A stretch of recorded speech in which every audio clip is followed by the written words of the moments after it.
Kellyanne Conway is the former counselor to the president and author of Here's the Deal.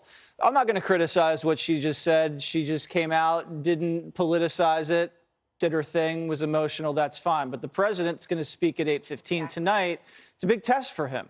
Yes. What do you think he's going to say? Actually, vice presidents normally don't get ahead of the president if they're going to make a primetime address from the Oval. And I think it's completely irrelevant that staff in the White House is angry. We're all angry and outraged, and more than that, saddened. That'll come out in the coming days.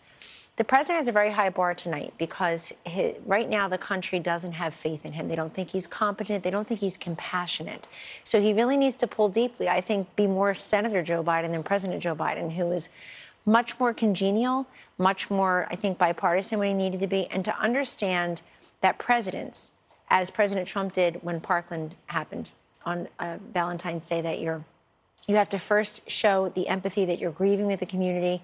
You've called the governor and the local officials. You're thanking the first responders, the teachers, the parents. Nothing can ever bring your children back. You have to really dig deeply. But the other thing that President Trump said that I think is important is the resolve of what the federal government can do and cannot do. So you're going to work with the state and local authorities. You're going to work with the attorneys general. You're going to get to the root causes of what happened here. But not to say too much, Jesse, because if you say too much, you're like anybody else just on TV speculating. Right. And you can't do that. So we'll see if Joe Biden can match the moment. So far, the country has not really seen him be able to do that. And I have to say, President Trump, after Parkland, he dispatched Department of Education, Justice, Homeland Security, and a couple of other departments, Health and Human Services, certainly, to come up with a federal commission on school safety standards. They produced an entire report.